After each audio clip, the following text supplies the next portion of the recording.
ஆண்டவர் இயேசு கிறிஸ்துவுக்குள் அன்புமிக்க சகோதரிகளே சகோதரர்களே, உங்கள் அனைவரையும் ஜோமிக்ஸ் ஆன் பைபிள் என்னும் யூடியூப் சேனலுக்கு வருகை என்று மிகுந்த அன்புடன் வரவேற்கின்றேன். நாம் இன்று தூய ஆவியார் பெருவிழாவை கொண்டாடுகின்றோம்.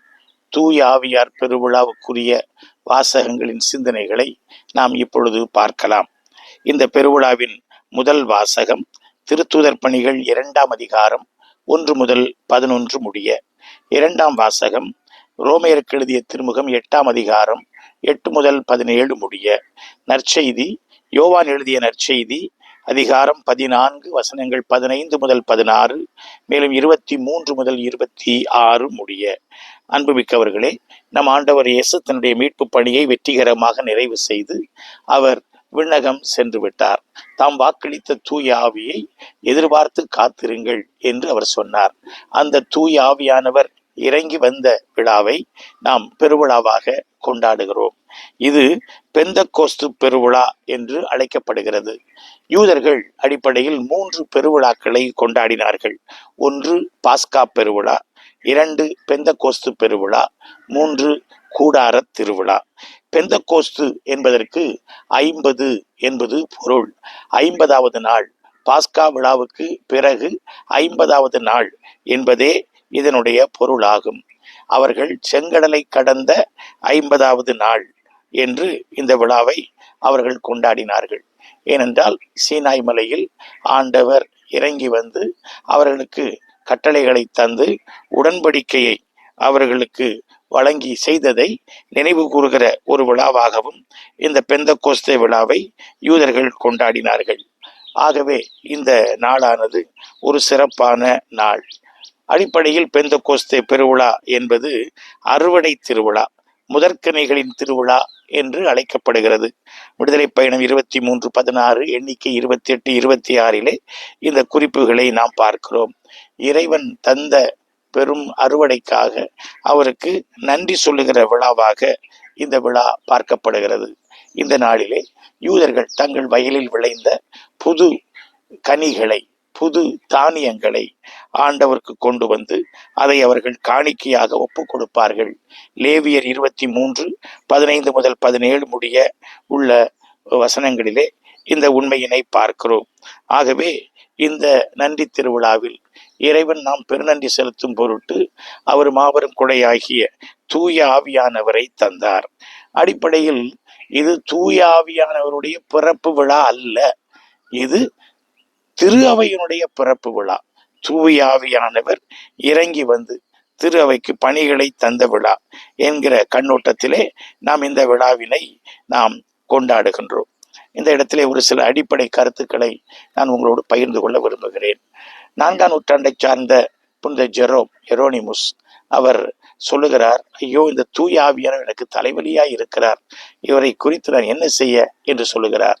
அவருடைய தலைவலிக்கு காரணம் எபிரேய மொழியில் ரூவா என்று ஆவியானவர் அழைக்கப்படுகிறார். அது இயேசு கிறிஸ்து பிறப்பதற்கு சுமார் 70 ஆண்டுகளுக்கு முன்பாக எகிப்து நாட்டு அலெக்சாந்திரியாவிலே 70 பேரறிஞர்கள் ஒன்று கூடி அந்த எபிரேய பழைய ஏற்பாட்டை அவர்கள் கிரேக்கத்திற்கு மொழிபெயர்த்த பொழுது, செப்துவாஜிந்த் என்று அழைக்கப்படுகின்ற 70 மொழிபெயர்ப்பிலே அவர்கள் நியூமா எனப்படுகின்ற இன்னொரு கிரேக்க வார்த்தையை அங்கே பயன்படுத்துகிறார்கள். நாம் அங்கே இன்னொரு வார்த்தை பயன்படுத்தப்படுகிறது. நல்லது. இப்பொழுது 4ஆம் நூற்றாண்டிலே, கிபி 4ஆம் நூற்றாண்டிலே புனித ஜெரோம் உல்காத்தா வல்கேட் மொழிபெயர்ப்பை தயாரிக்கிற பொழுது அவர் லத்தீனுக்கு இந்த வார்த்தைகளை மொழிபெயர்க்கிறார். அங்கே அவர் ஸ்பிரித்துஸ் எனப்படுகிற வார்த்தையை பயன்படுத்துகிறார். இங்கே அவர் ஒரு சிறிய முரணை காண்கிறார். அது என்னவென்றால், மூலமொழியாகிய எபிரேயத்தில் ரூவா எனப்படுவது பெண்பால், ஃபெமினைன் ஜெண்டர். அது கிரேக்கத்திலே நியூமா என்று வருகிற பொழுது அது நியூட்ரல் ஜெண்டர், அகிரினை. அது லத்தீன் மொழியிலே நமக்கு ஸ்பிரித்துஸ் என்று மொழிபெயர்க்கப்பட்டு வருகிற பொழுது அது மேஸ்குலின் ஜெண்டர், ஆண் பால், அங்கே பெண்பாலாக இருக்கிறது. அதனை லிட்ரலாக நீங்கள் மொழிபெயர்த்தால் சக்தியானவள், ஆவியானவள், ஆற்றலானவள் என்றுதான் மொழிபெயர்க்க வேண்டும். மதிப்பின் மிகுதியாக போட்டாலும் அது பெண்பால் என்பதனை நாம் எப்படி வேறுபடுத்தி காட்டுவது என்று நமக்கு தெரியவில்லை. ஆனால் கிரேக்கத்திலே அது நியூமா என்று வருகிறது, நியூட்ரல் ஜெண்டர். அது ஆவி. ஆவின்னு சொல்லும் பொழுது நமக்கு அது புரிகிறது, ஆவிக்குரிய தன்மை அதில் வெளிப்படுகிறது. ஆனால் அதில் இருக்கக்கூடிய ஆழ்த்தன்மையோ ஆற்றலோ அதில் வெளியாகவில்லை.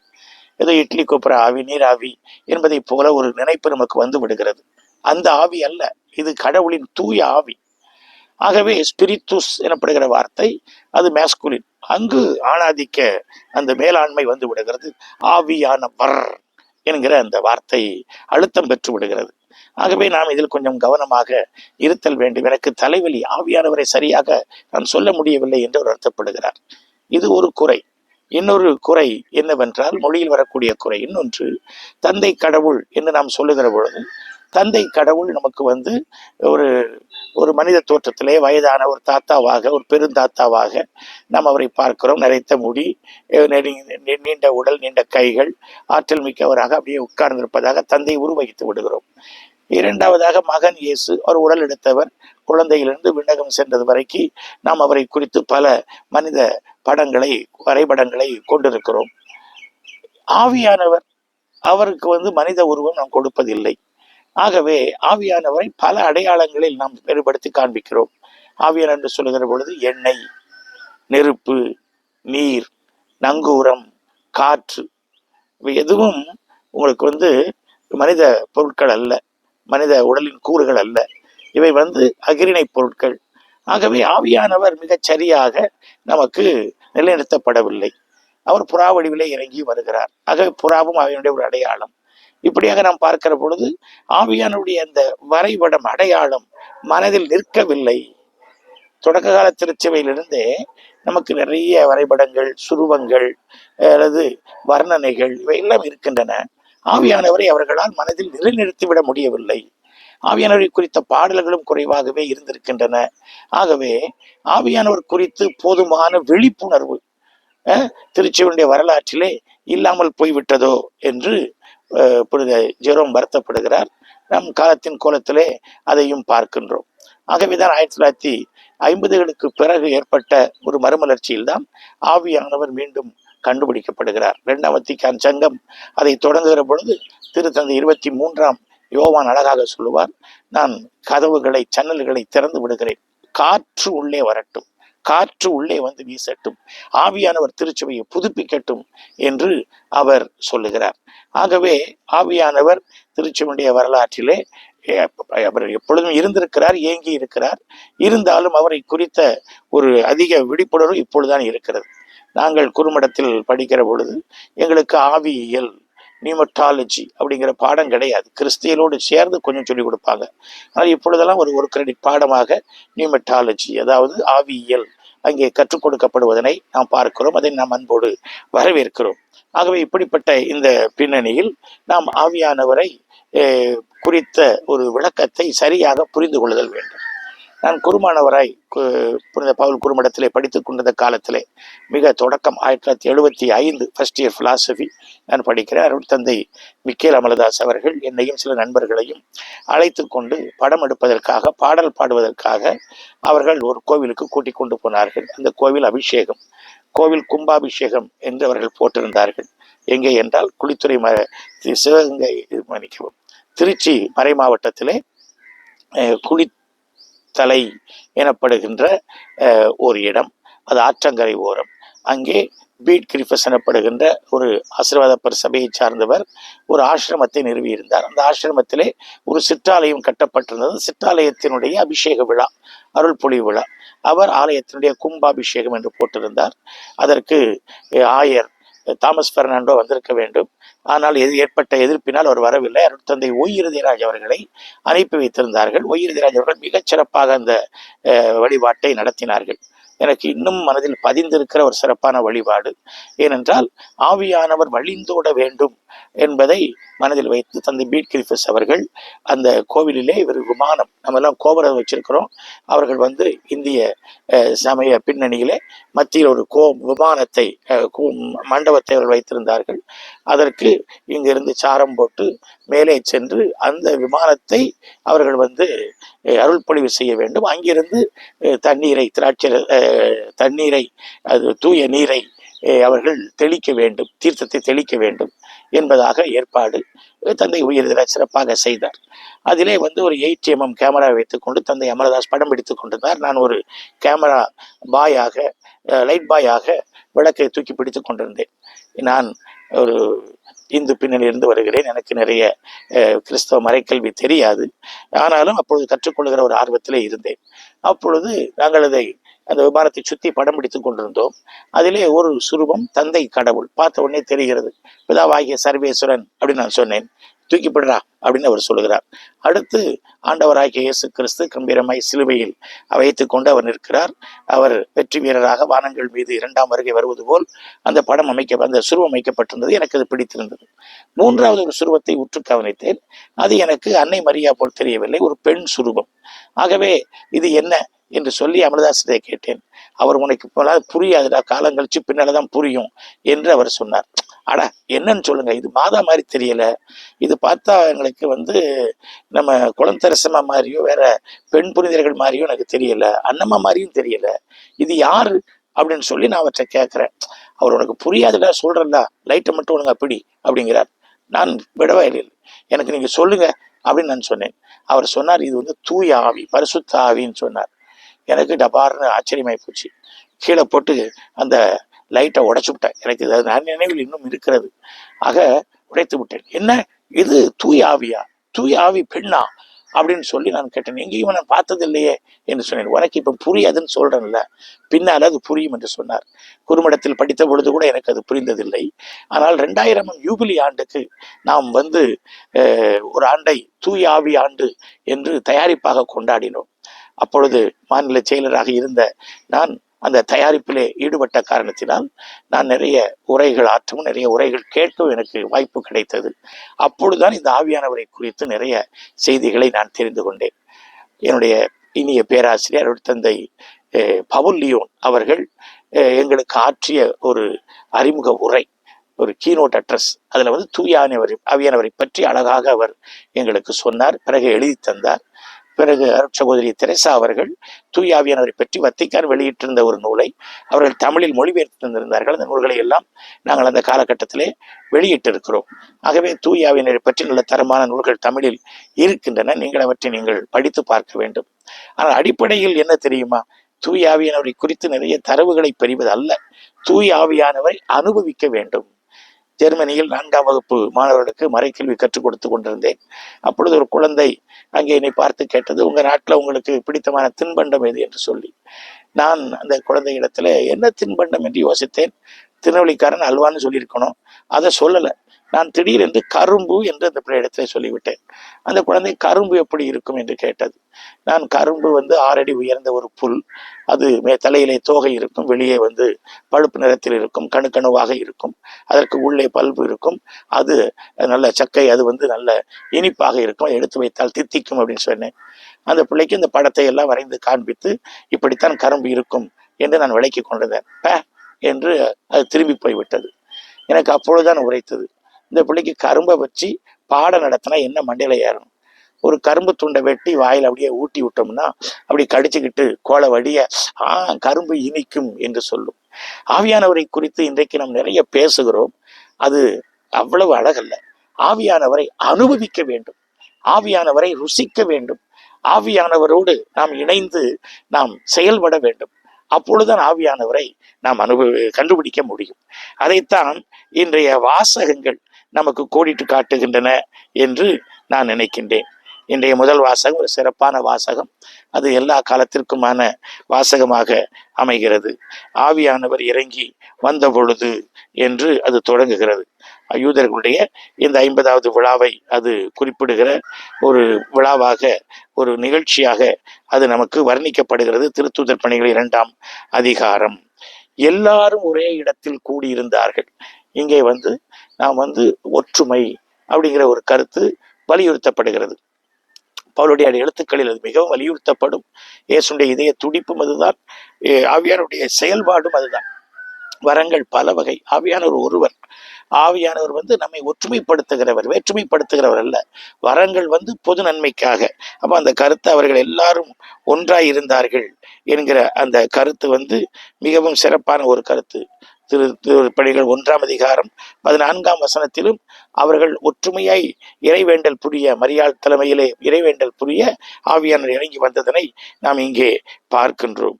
அதை தொடர்ந்து பெருங்கொடுங்காற்று வீசுவது போன்ற ஓர் இரைச்சல் உண்டாகி, கொடுங்காற்று அல்ல, நிறைய பேர் கொடுங்காற்று நினைச்சுக்கிறோம், வீசுவது போன்று ஒரு இரைச்சல் வானத்திலிருந்து உண்டாகி அவர்கள் இருந்த வீடு முழுவதும் ஒலித்தது. அடுத்து பாருங்கள், நெருப்பு போன்ற பிளவுற்ற நாவுகள் ஒருவர் மீதும் வந்து இறங்கின, அதை அவர்கள் கண்டார்கள். அனைவரும் தூயாவியால் ஆட்கொள்ளப்பட்டார்கள். இங்கே நாம் கொடுங்காற்று, இரைச்சல், பிறகு காற்று, அடுத்து நெருப்பு, பிளவுற்ற நாவுகள், அவை இறங்கி வருதல் என்கிற பல குறிப்புகளை நாம் பார்க்கிறோம். பழைய ஏற்பாட்டில் தொடக்க நூல் 1ஆம் அதிகாரம் 2ஆம் வசனம், எசேக்கியேல் 37 இவற்றிலே ஆவியானவர் காற்றாய் இருக்கிறார் என்கிற குறிப்பினை நாம் பார்க்கிறோம். எசாயா 6ஆம் அதிகாரம், விடுதலை பயணம் 3ஆம் அதிகாரத்தில் ஆவியானவர் நெருப்பாய் வெளிப்படுகிறார் என்பதனை நாம் பார்க்கிறோம். இங்கே நாவு என்பது எதை குறிக்கிறது என்றால் பேச்சை குறிக்கிறது. அது நற்செய்தி அறிவிக்கப்படுதலை இங்கே குறிக்கிறது என்று சொல்லி நாம் இதை பார்க்கிறோம். அவர்கள் அப்படிப்பட்ட ஓர் இறை அனுபவத்தை அன்றைக்கு பெற்றுக்கொண்டார்கள். தலையில நெருப்பு விழல, நெருப்பு விழுந்தா தாங்க முடியாது. நெருப்பு போன்ற அந்த ஒரு உருவகத்தை நாம் சரியாக புரிந்து கொள்ள வேண்டும். மேலிருந்து கொடுக்கப்படுகிற ஒரு பெருங்கொடை. விடுதலை தொடக்க நூல் 11ஆம் அதிகாரத்திலே அவர்கள் ஒரு பாபேல் கோபுரத்தை கட்டி எழுப்பி கடவுளை தொட்டு விட வேண்டும், கடவுள் உச்சத்திற்கு சென்று விட வேண்டும் என்று ஆசைப்பட்டார்கள். அங்கே அவர்களுக்குள் பிளவு ஏற்பட்டது. பிளவை அன்றைக்கு அவர்கள் உருவாக்கினார்கள், பாவம் விளைந்தது. ஆனால் இங்கே ஆவியானவர் அவர்களை ஒருங்கிணைக்கிறார். இங்கே ஒரு மொழியில் அவர்கள் பேச, இவர்கள் பல மொழிகளில் இவர்கள் பேசுகிறார்கள். இவர்கள் பல மொழிகளை அவர்கள் பேசுகிறார்கள். அது ஆவியானவருடைய ஒரு செயல்பாடு, ஆவியானவர் இணைக்கிற ஒரு செயல்பாடை சொல்லுகிறது. ஒவ்வொருவரும் தத்தம் மொழியில் கேட்டார்கள் என்றும் இங்கே சொல்லப்படுகிறது. அது உலகளாவிய ஒரு தன்மை.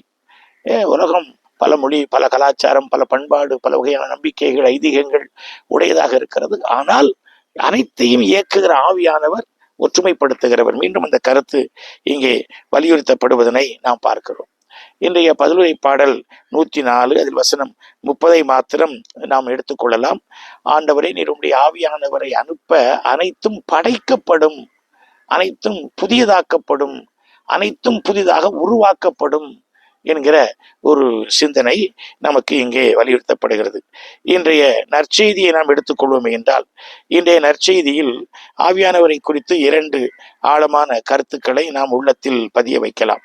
முதலாவது, ஆவியானவர் உங்களுக்கு அறிவுறுத்துவார், அவர் உங்களுக்கு கற்றுத்தருவார். இரண்டாவது, ஆவியானவர் உங்களுக்கு நினைப்பூட்டுவார் என்று அவர் சொல்லுவார்.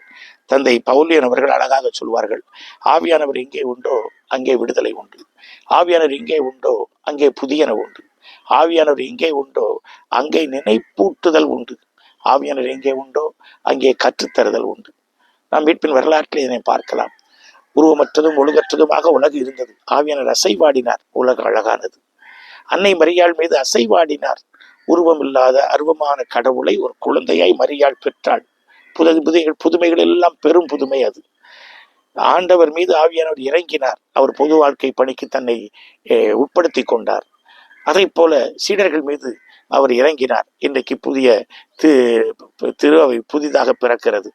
பழைய ஏற்பாட்டிலும் அவ்வாறு பார்க்கிறோம். இறைவாக்கினர்கள் மீது, அரசர்கள் மீது, குருக்கள் மீது, பொருட்கள் மீது, ஆலயத்தின் மீது ஆவியானவர் இறங்கி வருகிற பொழுது அது புதியதாகிறது. ஆவியானவர் எப்பொழுதெல்லாம் இருக்கிறாரோ அப்பொழுதெல்லாம் புதியது அங்கு நடக்கும். அதைத்தான் இன்றைக்கு அந்த வாசகம் நமக்கு சொல்லித் தருகிறது. 14ஆம் அதிகாரத்திலே நாம் இந்த வசனத்தை இன்றைக்கு பெற்றிருக்கின்றோம். அதிலே இயேசு சொல்லுகிறார், தந்தை உங்களுக்கு அனுப்ப போகிற ஆவியானவர் அவர் வரப்போகிறார் அப்படின்னு அவர் சொல்லுகிறார். அடுத்து வசனம் 26, என் பெயரால் தந்தை என போகிற தூய ஆவியான துணையாளர் உங்களுக்கு அனைத்தையும் கற்றுத்தருவார், நான் கூறிய அனைத்தையும் உங்களுக்கு நினைவூட்டுவார் என்று அவர் சொல்லுவார். தந்தை ஒய் இறுதிராஜ் அவர்கள் அழகாக சொல்லுவார்கள், ஆவியானவர் நமக்கு உள்ளேயும் புதுப்பிக்கிறார், வெளியேயும் நம்மை செயல்பட வைக்கிறார். உள்ளே வந்து எப்படி நம்மை செயல்பட வைக்கிறார்? கடவுளை அப்பா தந்தையே என்று அழைத்து மன்றாட வைக்கிறார். நம்முடைய உள்ளத்தை கோவிலாக்குகிறார். நம்முடைய உடலை தூய்மையாக்குகிறார். நாம் பாவத்தில் விழாதவாறு நம்மை தடுக்கிறார். நாம் தூய்மையில் வாழ வளர நமக்கு ஆவியானவர் துணை புரிகிறார். இவ்வாறு அவர் நமக்கு உள்ளத்திற்குள் நாம் மீட்கப்பட்டவர்கள், நாம் இயேசுனுடைய இரத்தத்தால், இயேசுனுடைய விலைமதிப்பில்லாத பாடுகள், இறப்பு, உயிர்ப்பினால் ரட்சிக்கப்பட்டவர்கள் என்பதனை ஆவியானவர் நமக்கு நினைப்பூட்டுகிறார். ஆகவே இந்த உண்மையினை ஆவியானவர் நமக்கு உள்ளத்திற்குள் தருகிறார். ஆவியானவர் நமக்கு வெளியேயும் புறத்திலும், அகத்திலும் புறத்திலும் அவர் செயல்படுகிறார் அப்படிங்கிறார். எப்படி புறத்தில் செயல்படுகிறார்? நம்மை நற்செய்தி பணியாளராய் நிலைநிறுத்துகிறார். நாம் சாட்சிகளாய் வாழும்படியாக செய்கிறார். சாட்சியம் அப்படிங்கிறது கடந்த முறை நாம் பார்த்தோம். அது தியாகத்தோடு கூடிய, அது சாவோடு கூடிய ஒன்று. ஆவியானவர் நம்மை துன்பங்கள் வழியாக நாம் கிறிஸ்துவுக்கு சான்று பகரும்படியாக நமக்கு உறுதுணை புரிகிறார், உடன் இருக்கிறார் அப்படின்னு சொல்லி அந்த வசனம் சொல்லப்படுகிறது. அடுத்து நற்செய்தியை பறைசாற்ற, அதுதான் மிகவும் முக்கியம். இன்னைக்கு ஆவியானவர் இறங்கி வருவதே அதற்காகத்தான். இயேசுனுடைய உடனிருப்பு, பிரசன்னம் வேறொரு வடிவில் நம்மோடு தொடர்கிறது.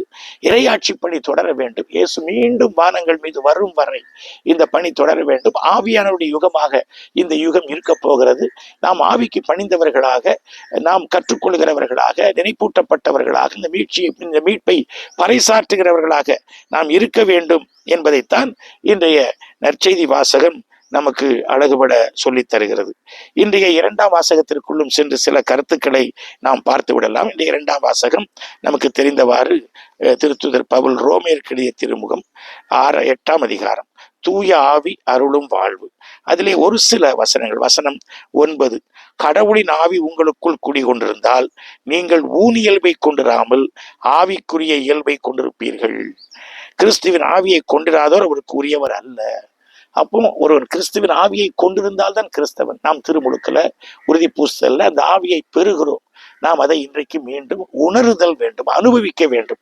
அதான் மிக முக்கியம்.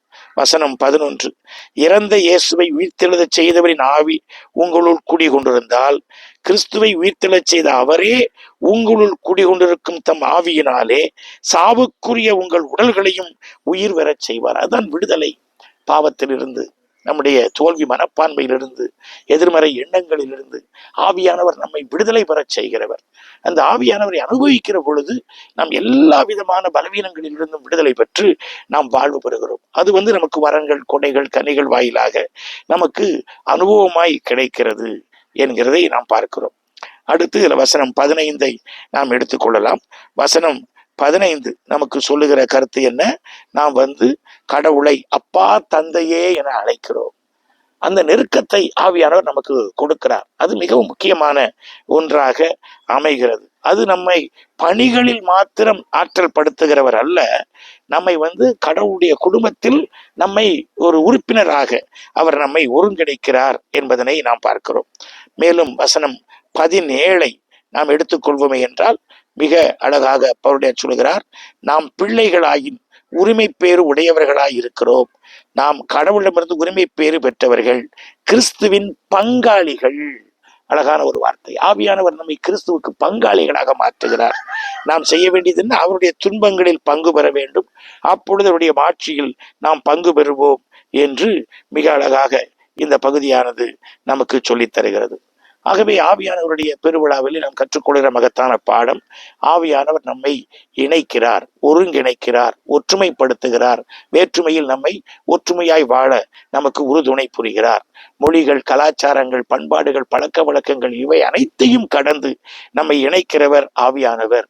இயேசு கிறிஸ்துவை அறிவிக்க நம்மை ஆற்றல் படுத்துகிறவர் ஆவியானவர். நம்மை உள்ளிருந்து நம்மை ஆற்றல் படுத்தி வெளியிலிருந்து சாட்சியம் பகர நம்மை மாற்றுகிறவர் ஆவியானவர்.